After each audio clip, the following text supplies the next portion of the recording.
Yeah, I mean, it's like someone who wants to bake a cake should not open up a bakery shop because they'll be doing everything but baking a cake, right?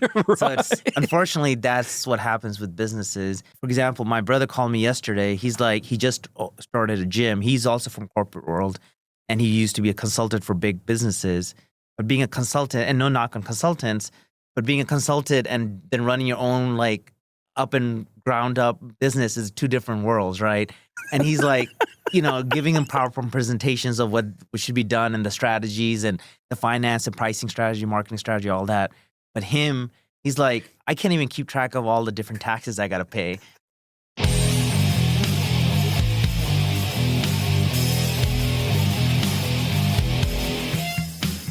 Welcome to Gone to Texas, the official podcast of the Texas Economic Development Connection. On every episode, we share the stories of business owners and CEOs who have relocated or expanded their business into Texas. Our goal is to use these stories as a guide to help others who are ready to hang a sign on the door that says, Gone to Texas.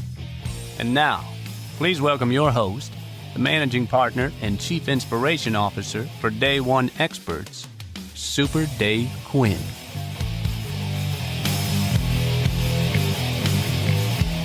Howdy, friends, and welcome back to the Gone to Texas podcast, powered by Day One Experts, where we share real stories of business growth, relocation, and entrepreneurship in the Lone Star State.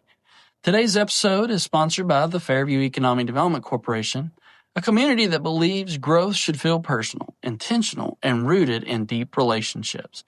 Fairview isn't about being the biggest or the loudest. It's about creating space where people can do their best work, build real connections, and still feel like they belong.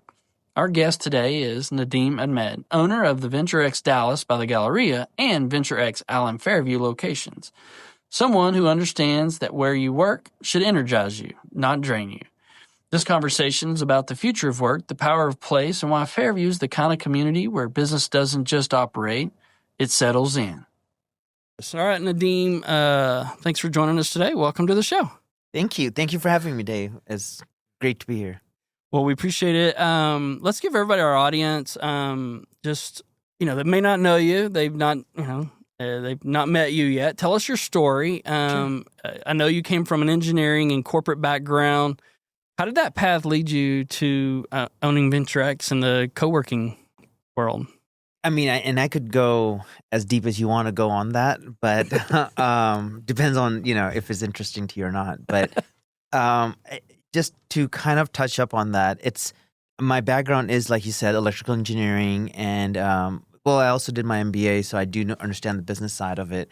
But yes, my brain is wired analytically, but also, I guess from the MBA side, you'd see what's not there, right? The engineering is black and white, and you see numbers and how they all come together. You're right. But at the same time, there's the opposite side where you create stuff or create products that doesn't exist in the market. So this was, I think, meant to be for me anyway from the beginning, and we could go into my childhood and how I got here. Yeah, that's what we want to know. How would you get here? Okay. I guess then I could back up a little bit, but I came to U.S. when I was 7. Okay. Without my parents. It was just my grandmother, and it wasn't my choice. It was kind of, not to get into like a sob story, but it was like my birthday. I came here. I didn't want to come here, but my parents thought it was a better life for me. Sure. So they sent me here. So I left all my friends, my mom and dad, my brothers, my 2 brothers, on my birthday. So I was like, why do I have to do this? So then when I came here, I decided, well, if I'm going to be here, I'm going to take life seriously. Like, it's just natural. Like, so I almost feel like a light turned on me when I was 7 of like just noticing everything, of like everything around me, and I want to just have more control of my life and stuff like that. Versus before that, I just was living life. You're right? a typical As a kid. kid. Yeah, I was right? a typical kid playing with kids. Like whatever came to me, I just experienced it. Now I was like, well, no, I have to have more control over life. Like if I'm going to do all this. So I did start taking life seriously at that point, and so I took school seriously, and then there was a lot of things that, so for the listeners, they don't know what I do. First of all, is I provide full service office spaces called Venture X, right? At Fairview, Town Center, and it basically, we want business owners when they come here to not worry about things like coffee, internet, cleaning, furniture. We want them to focus on their core business, whatever it is, accounting, marketing, IT, and let us take care of all your real estate needs. And that's what we want to provide here. The reason I bring that up is I've been wanting to do something similar to that since I was a kid, going back to my childhood. There was a time when I was 12 and I knew I wanted to be an electrical engineer because my uncle at that point worked in the Air Force, and I went to the U.S. Air Force Base. He was a lieutenant, and he was building this cool F-15 or 16 jet or something. He was testing it, not building it, but testing how it affects your cardiovascular heartbeats or whatever. And I thought that was cool. I was like, oh, this is what I want to do. So I knew I wanted to be an electrical engineer then. But then I also started getting into how a place makes you feel. I was at one point, for example, my uncle took me. Again, I wasn't. My mom and dad, they were back in India, so I grew up with a bunch of my uncles. I had 8 uncles in the U.S. So one of them took me to a Regis, which is a competitor. I didn't know back then it was a Regis. Yeah. But when I saw that, I was like, oh, this is really cool. All these different businesses here working together.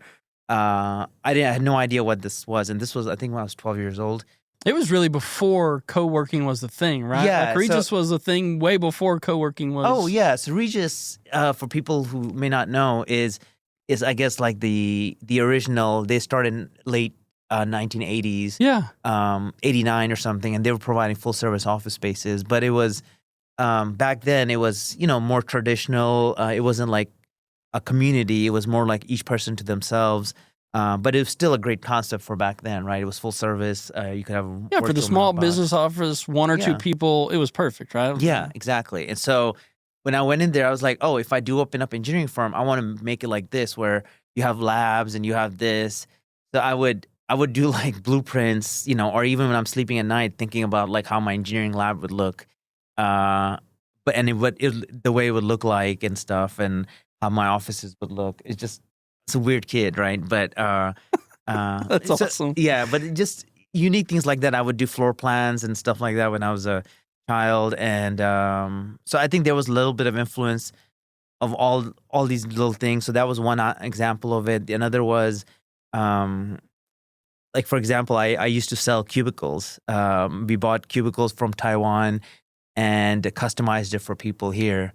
Because after my MBA and I started working in corporate, I was like, oh, this, we could make this better. These offices are kind of just stale. We care about our homes, what kind of granite we have and nice flooring and all that. But when you come to offices, it's people don't take the time to decorate it. It's gray cubicles, and but a lot of times it's very functional, right? It's functional, which is great, but we spend a lot of time there, right?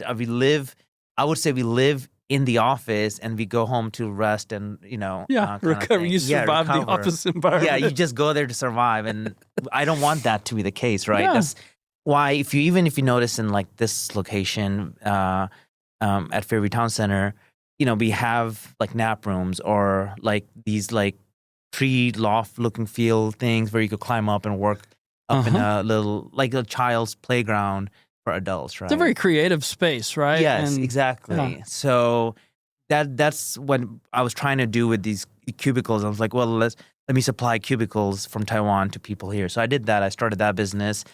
Did well. Even our first month, we sold $60,000 worth of cubicles. And so that did well. Eventually, I sold that business off. And this was while I was in engineering. I did engineering work. I worked at pharmaceutical companies, a lot of other corporate work. My last job before I decided to do this was at Children's Hospital. I launched their telehealth program so basically to all Dallas ISDs, especially the low income schools. We put virtual telehealth kiosks. Oh, nice. So people kids who don't have health insurance or stuff like that, they could go see a doctor virtually and get prescribed medicine and stuff in Dallas ISD schools. So I did that. But then eventually I quit that. And I quit while my wife was pregnant. which probably wasn't the best timing. Ironically, quitting a children's hospital while I'm having a child. No stress there at all. Yeah. Maybe for my wife.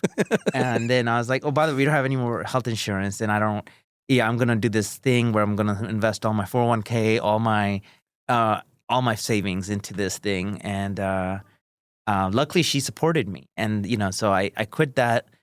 When I opened this, my wife was pregnant. Actually, she had our child a week before our grand opening at my other location. And so anyway, that was back in 2017. That was my first location, and we could talk more about my journey in VentureX, but just wanted to give you kind of like my childhood to now. How did I get to VentureX? And so we could go more into that. This really aligns with your passion of creating a space for people to thrive when they're at work. Yes. Like how hotel lobbies make you feel, or just for like you have kids, right, Dave? And then we want to make a nice atmosphere for our kids, like Chuck E. Cheese or all these playgrounds. But for adults, like we don't have those kind of places where you can grow go up all and day. just suffer. Yeah, you're done. Like it's not about you anymore. So yeah, we wanted to have these creative spaces where you can do your best work and produce and we support you as much as we can. Eventually there could be a time where we help you with stuff, and we are looking into this, like health insurance and like where we help you develop websites and all that. So you all you do is focus. Like if you're an accountant, you do your accounting and let us help you with all the things around that. I hear that so often. Small business owners get into business, they're passionate about it, and then they realize, oh, now I'm the copy boy. I'm the, I'm the IT person. Right. I had a good friend that, he thought it'd be so cool. He opened up an office, a studio, and then he realized, well, now I gotta do all the coffee for my employees. Oh, they need snacks. Yeah. Oh, they need, it was all these things. And he was like, he said, it turned out to be the worst decision, right? Like he thought it would be super cool and cheaper. And then he realized, well, then somebody's got to take out the trash. And somebody's got to clean. And he's like, I didn't know, right? Yeah, I mean, it's like someone who wants to, there's books on this too, but like someone who wants to bake a cake should not open up a bakery shop because they'll be doing everything but baking a cake, right? Right. So unfortunately, that's what happens with businesses is like, for example, my brother called me yesterday. He's like, he just started a gym. He's also from corporate world. And he used to be a consultant for big businesses. But being a consultant, and no knock on consultants, but being a consultant and then running your own like up and ground up business is two different worlds, right? And he's like, giving him PowerPoint presentations of what should be done and the strategies and the finance and pricing strategy, marketing strategy, all that. But he's like, I can't even keep track of all the different taxes I got to pay. Like, wait, so there's unemployment tax, property tax, franchise tax, quarterly tax, payroll tax. I'm like, let's just focus on the things that's due now, and then you can work. It'll naturally come to you. Yeah. But this is just taxes. Now you got websites, marketing, and stuff to keep the lights on so that you can't pay taxes. Right. Yeah. So there's a lot running a business, and it does fall on your shoulders. Eventually, hopefully you grow and you can hire the people, so you're not wearing all the hats. But you do have to start somewhere. Howdy, friends. This episode of Gone to Texas podcast is brought to you by the Fairview Economic Development Corporation, where business owners find more than just a location. They find a community. Tucked into the heart of Collin County, Fairview is a North Texas community offering small and mid-sized businesses the space to grow, access to thrive, and the quality of life to keep your team inspired.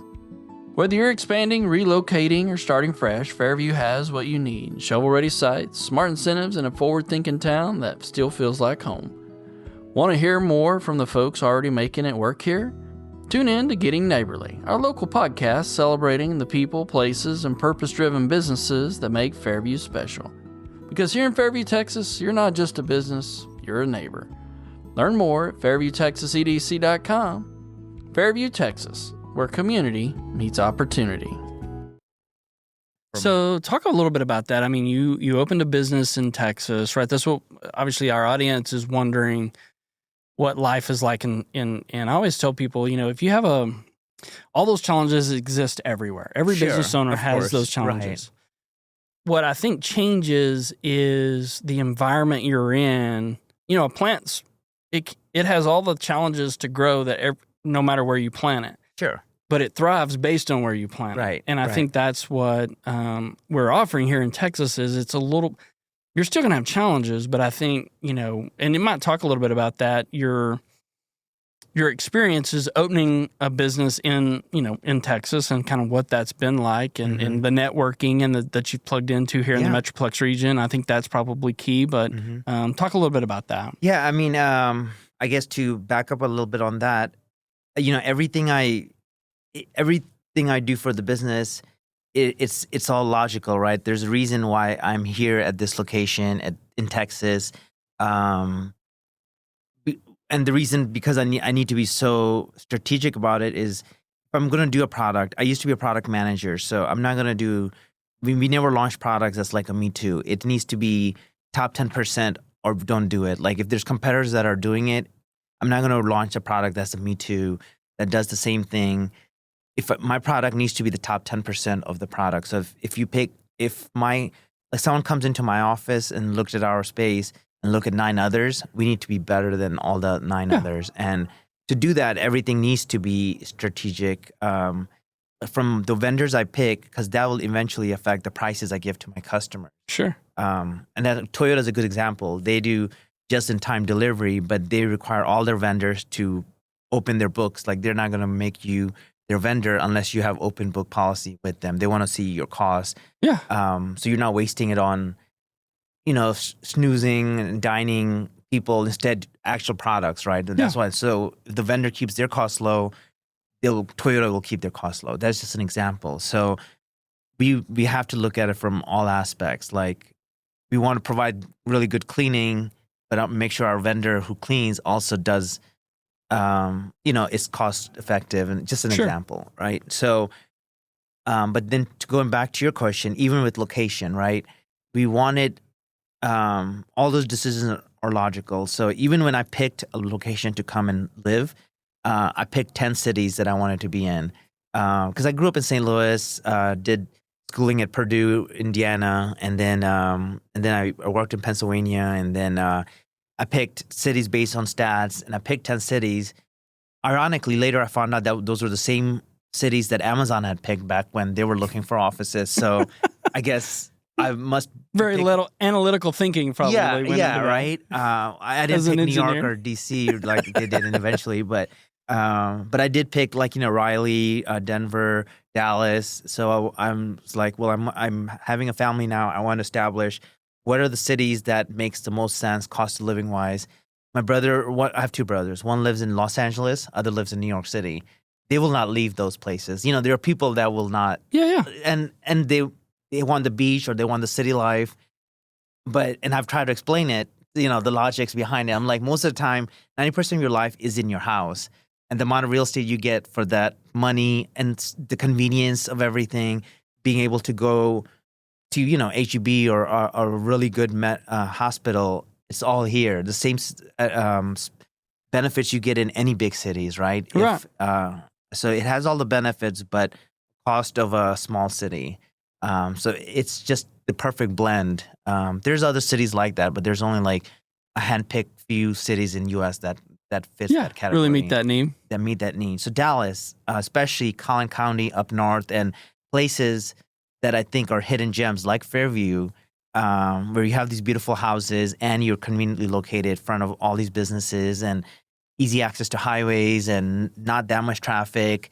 Like downtown or whatever, it's a perfect place for people to come. And there's a lot of places within Dallas that are perfect pockets for that. Yeah. My other location in Galleria, I think it used to be popular in the 80s and 90s, but then then people start going uptown or going to Legacy West, and that Galleria location is central to Dallas.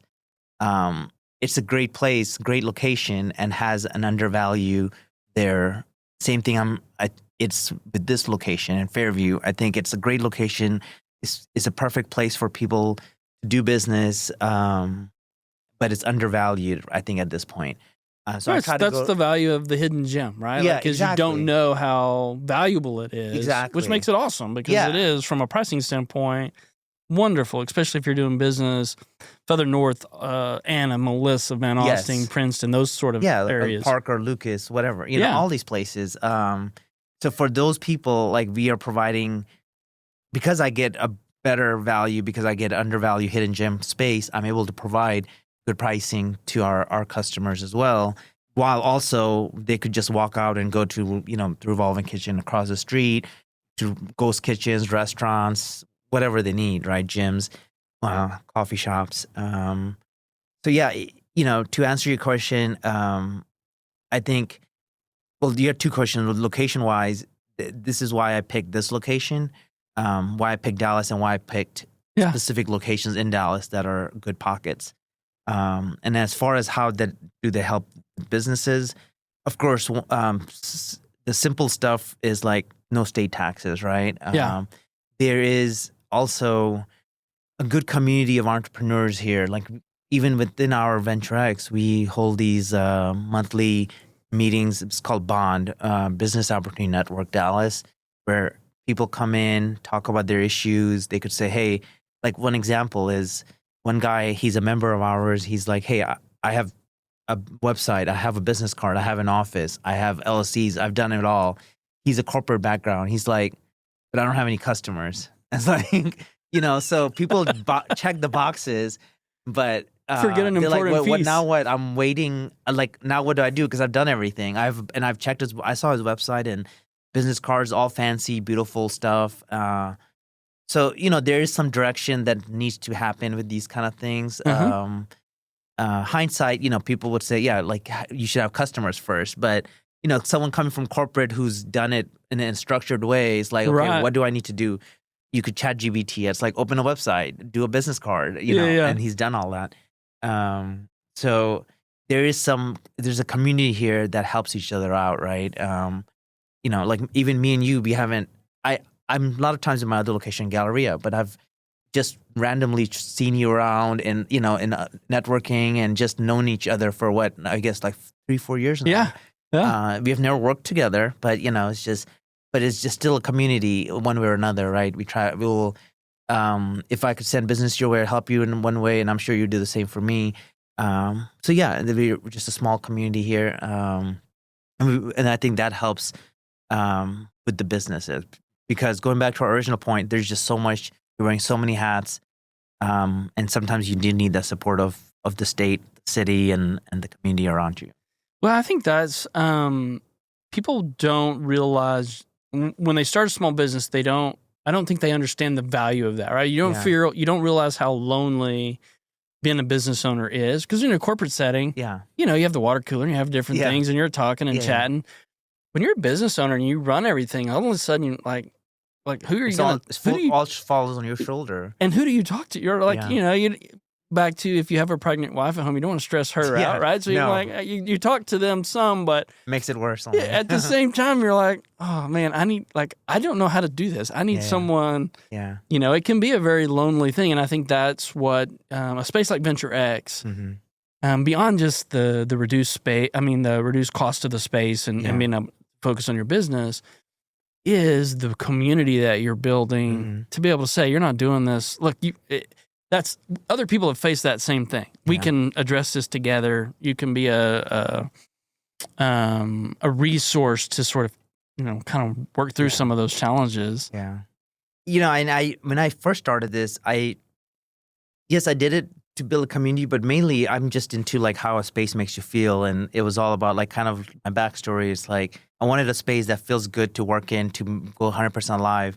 But then I didn't realize the side effects of that is it did build a community. And there was people, even though I didn't do this intentionally, people came up and said, you know, like, I was honestly depressed at home. So when I started working here, I'm not trying to plug, because this is not the fact that's going to happen for everyone, but just that one comment, for example, is like, I was depressed at home, but then once I started working here, you just feel a certain way. You feel like people know you, and, you know, it's just, and it's not like we're sitting down and working with them, but you see them every day. You build that trust. You know their names. You know what's going on in their lives, and especially these days when a lot of people are working from home, and entrepreneurs are doing their own thing and they get lost. A day turns into a week to a month, and they're in their house doing their thing. So I think it does help in that way in building a community.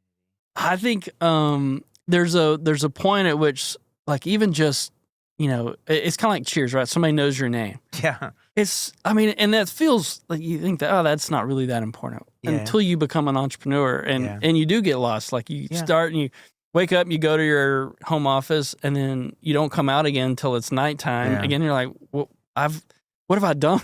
And you may be going the wrong, hopefully not, but you may be working super hard, but going the wrong direction, like driving the wrong way. You're only going further away from what you need to be at. So. Yeah, there's no frame of reference. Yeah, like exactly. You're just doing your thing. Yeah. So, yeah, it does help. It does help with having the community. But we try to do that over time.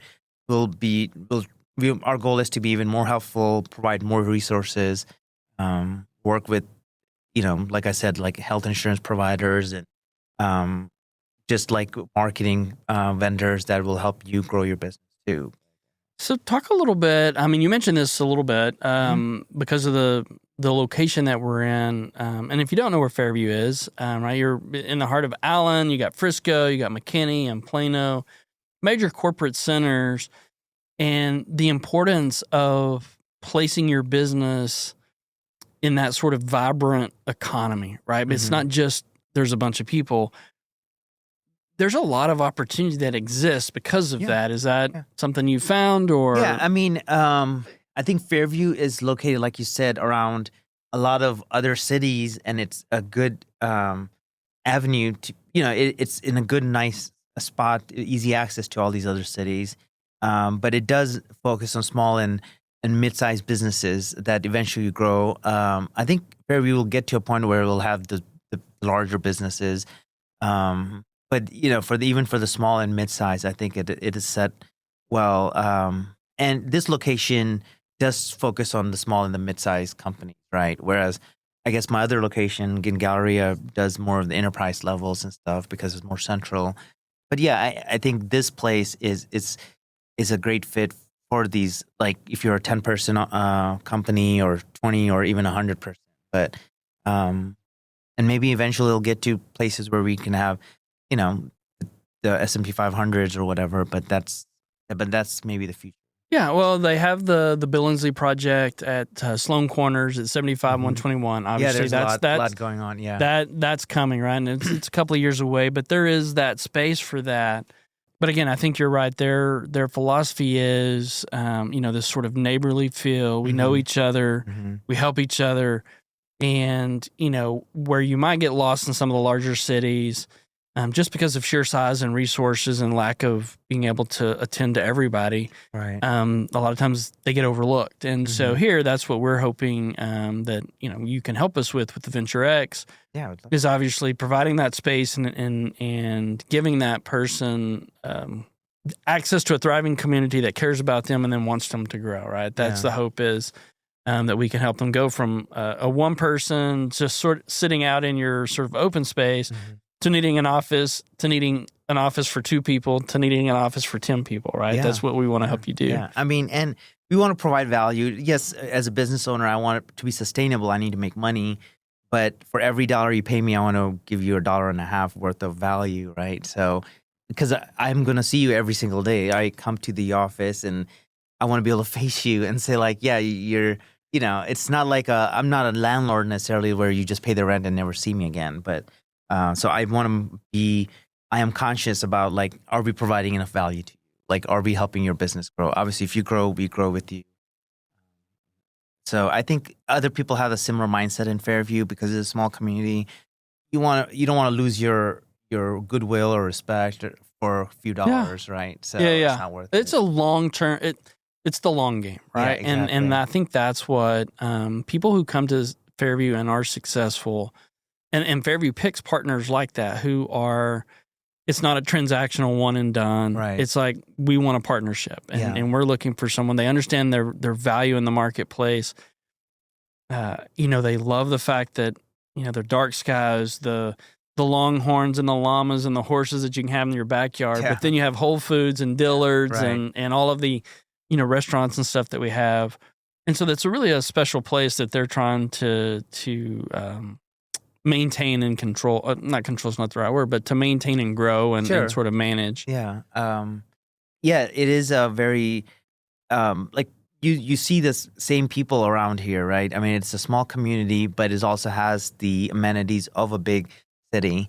So you do get to see this similar people, but it does have all the amenities. But so I do I do some other stuff too. Like right now, because I'm into how a space makes you feel, I'm actually doing stuff like I'm flipping a house in Allen right now, and a lot of flippers would, and I only do it because I have a passion for it. Uh-huh. But a lot of flippers will do it for the money. Obviously, like just put in the cheapest stuff. But yeah. I do want the place to look nice. It's just personal pride, maybe also. But so I do put nice stuff in there, and even if it decreases my bottom line.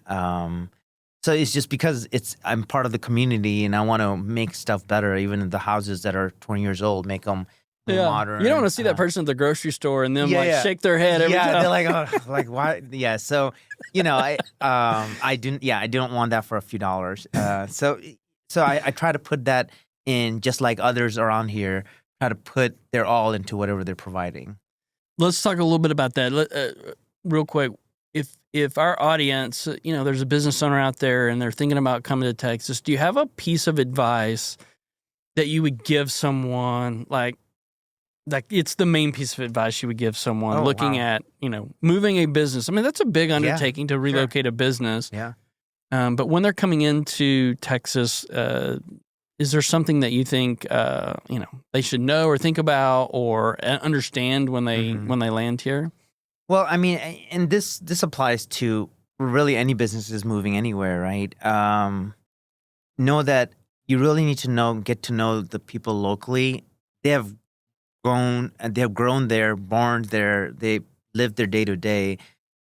You looking at an Excel sheet is not going to do justice to what's actually there, right? So you really have to get the skills, the talents, and people locally to really know. You can't catch up to that kind of knowledge in a few months of reports or whatever, or even just visiting the place.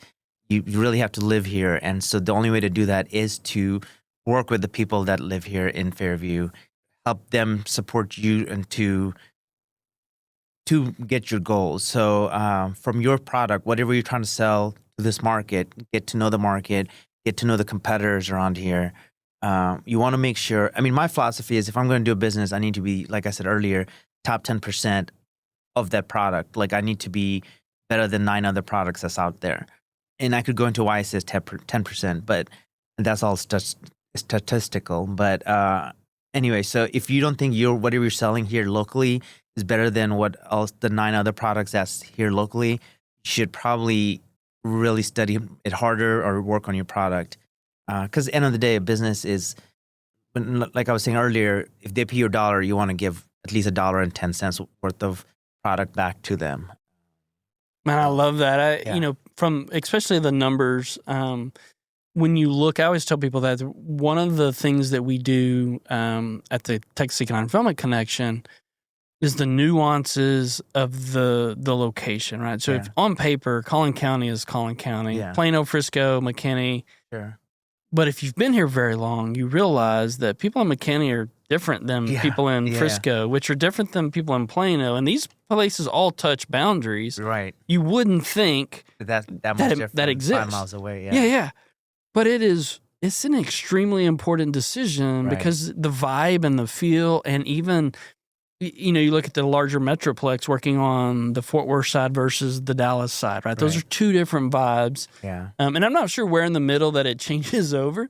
It's kind of a gray area there. Right. But that is the nuances. I think that working with your local economic developer at the local level can help you sort of, how do I get to know the local business?